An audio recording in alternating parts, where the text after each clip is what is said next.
ये तो यार आप लोग करते हो, फिर बोलते हो हमारे मुल्क में फॉरेन इन्वेस्टर नहीं आता, केचप तुम लोगों से निकलती नहीं है और बोल रहे हैं फॉरेन इन्वेस्टर बुलाएंगे।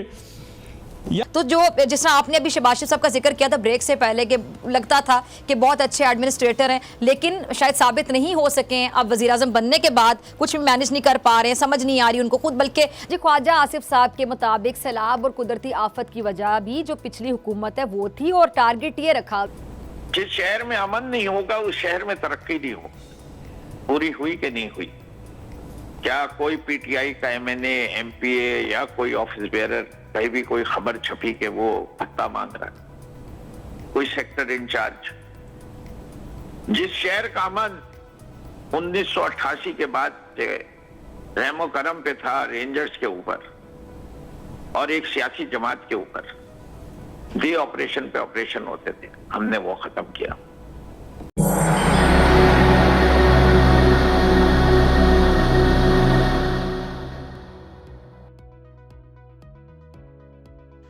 नमस्कार दोस्तों, स्वागत है आप सबका एक बार फिर से हमारे YouTube channel React for Fun में। आज के वीडियो में हम पाकिस्तानी मीडिया और उनके जो पैनलिस्ट हैं वो पाकिस्तान के जो अभी के फाइनेंशियल सिचुएशन है उसके ऊपर क्या डिस्कशन कर रहे हैं वो देखेंगे। वैसे अगर पाकिस्तानी मीडिया की माने तो पाकिस्तान ऑलरेडी डिफ़ॉल्ट कर चुका है, बस डिक्लेयर करना बाकी है। वैसे अभी एक दो दिन पहले एक न्यूज़ आया था कि वर्ल्ड बैंक ने पाकिस्तान को 1.7 बिलियन डॉलर अप्रॉक्सीमेटली का फंड जो है वो प्रोवाइड किया है, वो भी फ्लड अफेक्टेड एरिया में यूटिलाइज करने के लिए। सो अभी ये देखना बाकी है कि वो उस फंड को कैसे यूटिलाइज करते हैं।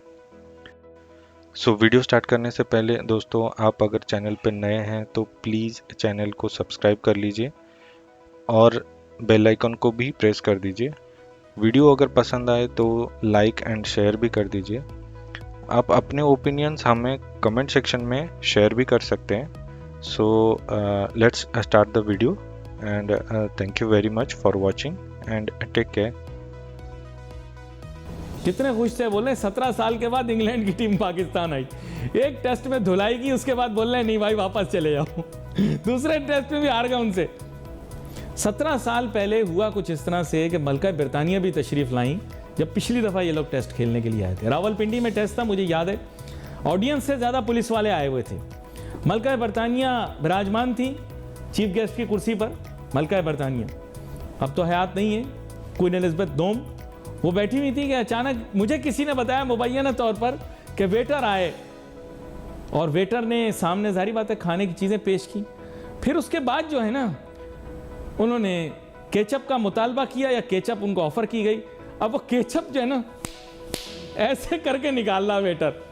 मलका बरतानिया नाराज हो गई। यकीन करें, ये मैं आपको बता रहा हूँ बात जो मैंने सुनी है मुबैना तौर पर। ये तो यार आप लोग करते हो, फिर बोलते हो हमारे मुल्क में फॉरेन इन्वेस्टर नहीं आता, केचप तुम लोगों से निकलती नहीं है और बोल रहे हैं फॉरेन इन्वेस्टर बुलाएंगे।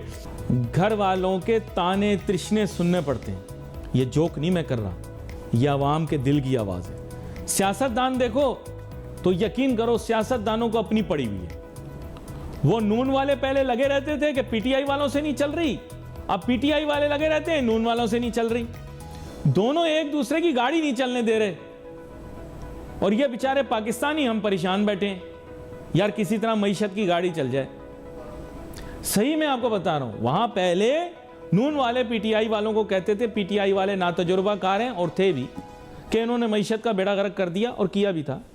अब पीटीआई वाले कहते हैं कि साहब नून वालों ने बेड़ा गर्क कर दिया। अब किया कि नहीं किया हुकूमत वक्त आप लोग बताएंगे, मैं नहीं बताऊंगा, मैं नहीं बताऊंगा, आप लोग बताएंगे।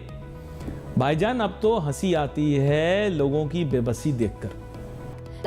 नवाज शरीफ साहब छोड़कर गए थे उस हालत पर बहाल करना है। तो फिर सुनिए, जब नवाज शरीफ साहब ने 2018 में हुकूमत छोड़ी थी तो जीडीपी जो साइज है वो 314 बिलियन डॉलर था, और इमरान खान ने जब कुर्सी छोड़ी थी तो मुल्क का जो जीडीपी साइज है वो 383 बिलियन डॉलर था। अब आगे सुनते जाइएगा। 2018 में तरसीलाते ज़र 19.6 बिलियन डॉलर थे और इमरान खान की हुकूमत के खात्मे के वक्त जो तरसीलाते ज़र हैं वो 31 बिलियन डॉलर थे। सुनते जाइए, 2018 में एक्सपोर्ट 24.7 बिलियन डॉलर्स थी। इमरान खान ने 31 बिलियन डॉलर्स पर छोड़ी। 2018 में एक आम पाकिस्तानी की सालाना आमदनी 1768 डॉलर थी। इमरान खान के दौरे हुकूमत में ये आमदनी कोरोना जैसे वबा से निपटने के बावजूद 1798 डॉलर्स रही। 2018 में जो करंट अकाउंट खसारा है 5.8%, जबकि इमरान खान के दौर में 4% ऑफ जीडीपी था। 2018 में गंदम की जो प्रोडक्शन है 25.2 और चावल की 7.4, गन्ने की 83.3 मिलियन एमटी थी, जबकि इमरान खान के दौर में गंदम 27.5, चावल 9.3 और गन्ने की जो प्रोडक्शन है 88.8 मिलियन एमटी पर थी। अब 2018 में बिजली की जो पैदावार है वो 80 बिलियन यूनिट्स, जबकि इमरान खान के दौर में 116 बिलियन यूनिट्स थी। नवाज शरीफ के दौर में बड़े डैमों की तामीर में कोई नाम नहीं, जबकि इमरान खान के दौर में 6 बड़े डैम्स की तामीर पर काम शुरू किया गया। तो अगर कोई आज नवाज शरीफ को हीरो बनाकर पाकिस्तान आने की कोशिश में मसरूफ है तो ये उसकी भूल है। नवाज शरीफ ने जब भी पाकिस्तान छोड़ा कंगाल करके छोड़ा, कंगाल करके।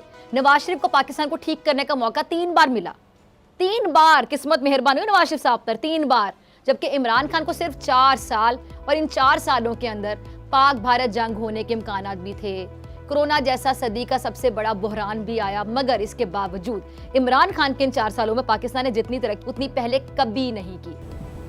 जिस शहर में अमन नहीं होगा उस शहर में तरक्की नहीं हो। पूरी हुई कि नहीं हुई?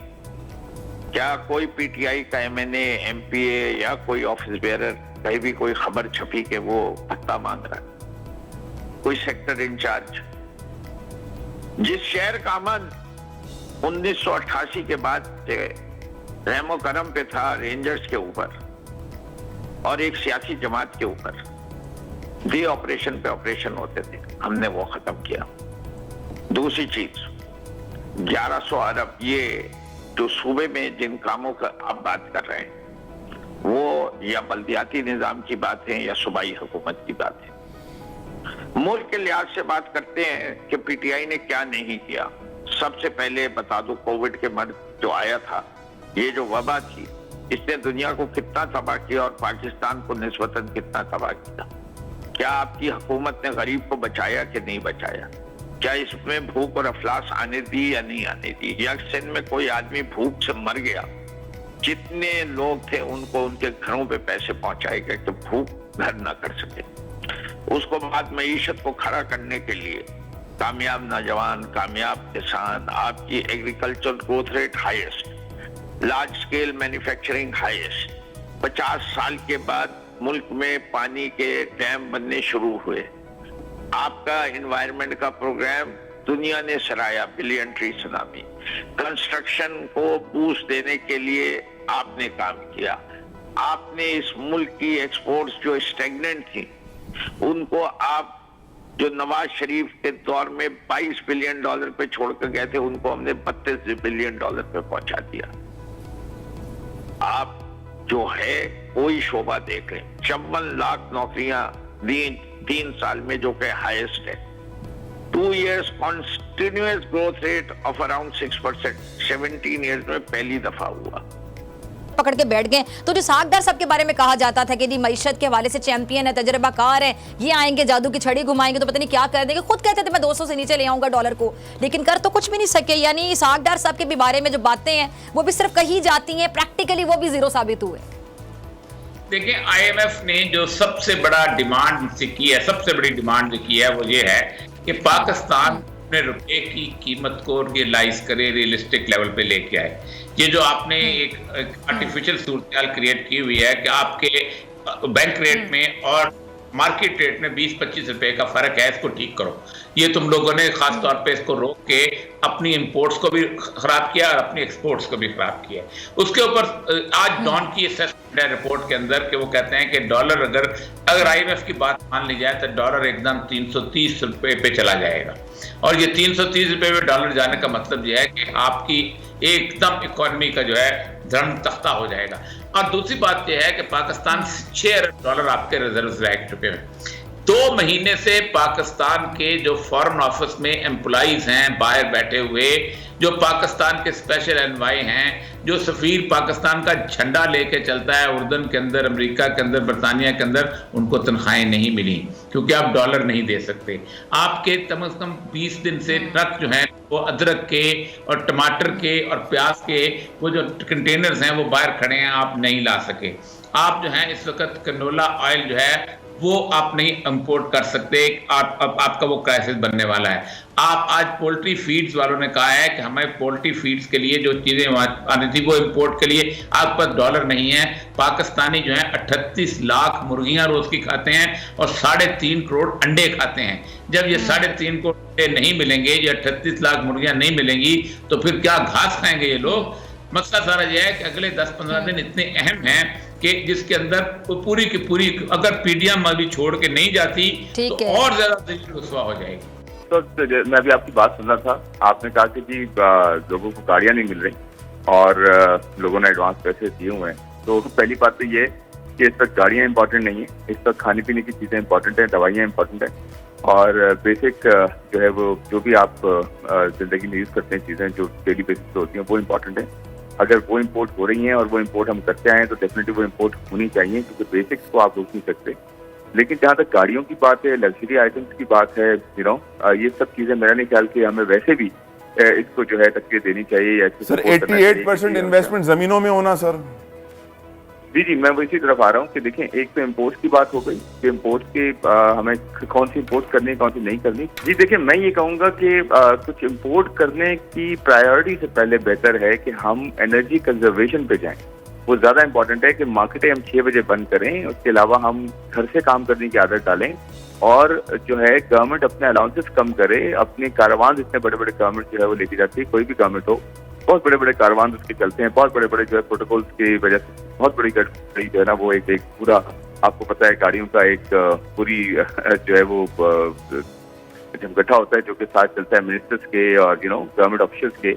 इनको क्यों नहीं हम खत्म करते? गवर्नमेंट अपने खर्चे क्यों नहीं कंट्रोल करती? गवर्नमेंट कंजर्वेशन की तरफ क्यों नहीं जाती? ये सब चीजें करने से हमारे सर क्योंकि आप पर्दा डाल देते हैं ना सर। आप जैसे सीनियर लोग जब कहते हैं ना गवर्नमेंट अपने खर्चे क्यों नहीं कम करती, सर आपको बोलना चाहिए गवर्नमेंट अपनी अय्याशियां कम क्यों नहीं करती। तो अय्याशियां हो रही होती है ना सर, पार्टी चल रही होती है अंदर ही अंदर। ये मुझे बताइए। वही कह रहा हूँ ना कि देखिए, मैं वही कह रहा हूँ कि जब गवर्नमेंट अपने खर्चे कम नहीं करेगी तो IMF भी आपसे बात नहीं करेगा, वर्ल्ड बैंक भी आपसे बात नहीं करेगा, ऑस्ट्रेलिया भी बात नहीं करेगा, चाइना भी बात नहीं। घर को सही कैसे करें, सीधा कैसे करें? तो मैं ये रिकमेंड करता हूँ कि सबसे पहले तो आप फिस्कल डेफिसिट को कम करें। फिस्कल डेफिसिट जड़ है हर बीमारी की। फिस्कल डेफिसिट मुराद यह है कि जो टैक्सेस गवर्नमेंट कलेक्ट करती है वो सही जगह लगाती नहीं है और जब नहीं लगाती है, सही कलेक्ट नहीं करती और उनसे नहीं लेती जिनसे लेना चाहिए। आपको पता है पाकिस्तान का एडिशनल टैक्स का 1.5 ट्रिलियन का जो है वो पोटेंशियल है। एडिशनल मैं कह रहा हूँ, यानी कि अगर आप 10% GDP का अपनी मईशत का 10% हिस्सा साहब, आप उन्हीं लोगों से टैक्स लेंगे जो ऑलरेडी टैक्स दे रहे हैं। जो आपकी पैरेलल इकोनॉमी चल रही है $2 ट्रिलियन की, सर उनको कोई टैक्स नेट में नहीं ला सकता। वो बड़े खतरनाक लोग हैं। जी मैं वही कहना चाह रहा हूँ कि देखें, हल तो हमें पता है ना, डायग्नोस्टिक में किया हुआ है कि जी प्रॉब्लम कहाँ है और हल कहाँ है। अब एक्शन नहीं लेंगे तो डेफिनेटली हम जो है अपनी आवाम को जो है वो चैलेंजेस में झोंक देंगे और मेरे ख्याल में आने वाला जो वक्त है वो काफी कड़ा है।